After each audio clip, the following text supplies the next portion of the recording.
Dr. Sylvester James Gates Jr., in his work on supersymmetry, which is a feature of superstring theory, discovered via supersymmetric equations doubly even self-dual linear binary error-correcting block codes, which are codes that are commonly used to remove errors in computer transmissions.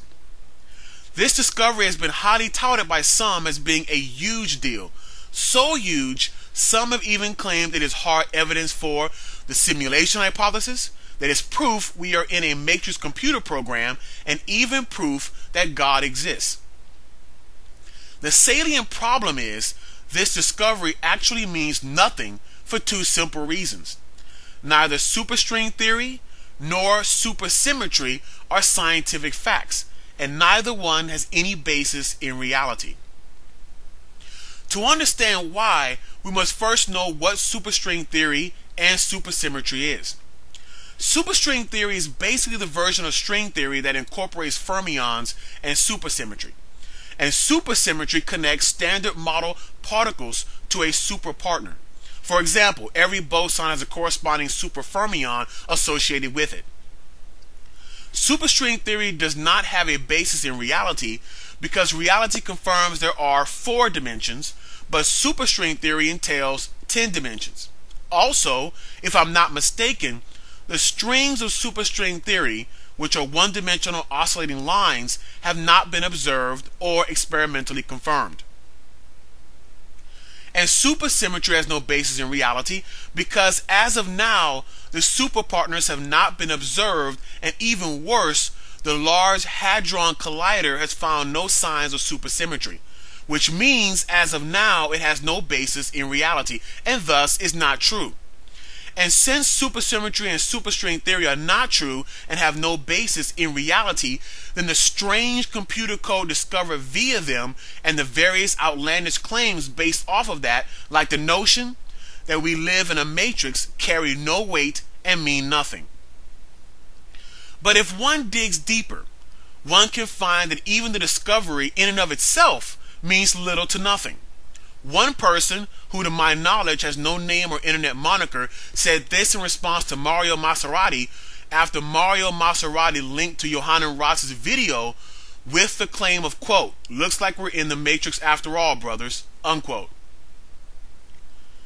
The anonymous person said, quote, what he being Dr. Sylvester James Gates Jr., found was a relationship between the topologies available to Adinkras, graphs designed to list them, and doubly even error-correcting codes where n denotes the number of supersymmetry generators, the number of graph nodes, and the length of the binary code words, and k parameterizes the size of the supermultiplets, the number of certain 4n GON subgraphs, and the number of generators of the code. You could find the same sort of links between Turing machines and DNA strands. It doesn't really mean anything. Theories constructed by mathematicians have mathematical relationships. Big whoop. Unquote.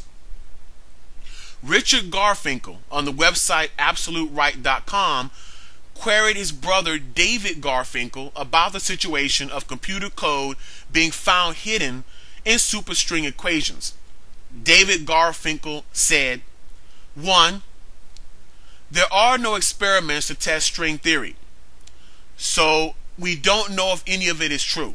However, probably due to the overwhelming influence of Ed Witten, string theorist and Fields medalist, string theorists have used many different areas of mathematics. Thus, when a string theorist refers to a certain piece of mathematics as part of nature, one should loosely translate this as this is a piece of mathematics that some string theorists use in their work.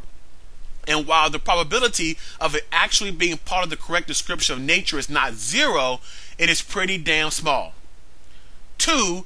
One of the pieces of mathematics used by string theorists is a type of generalization of Lie algebra. Recall that Lie algebras have representations, that there are various diagrams, Dynkin diagrams, Young tablocks, etc., that can be used to give useful information about the possible representations, and that a useful thing to do in attempting to classify the representations is to first try to classify the diagrams.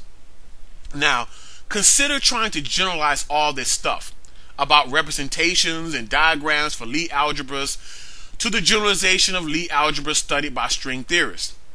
In the process of trying to classify the diagrams, Gates and his collaborators found the correspondence between possible diagrams and strings of bits. What they found is that not every string of bits corresponds to a diagram.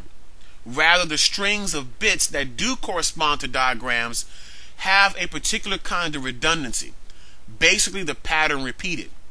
They then point out that redundancy in a string of bits is exactly what one wants to have when sending data in the presence of noise. They then claim that the particular type of redundancy in their strings of bits is the sort of redundancy that is actually used to minimize errors in the transfer of data. Therefore, there is a parallel, however much of a stretch it is, between the math they are studying and the math of error-correcting data transfer.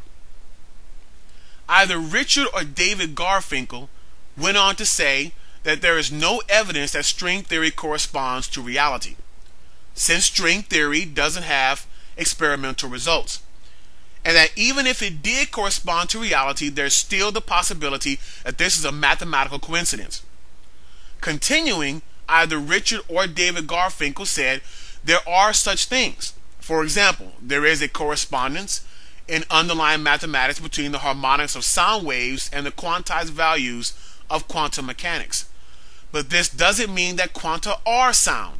Rather, both are well modeled by the same underlying structure.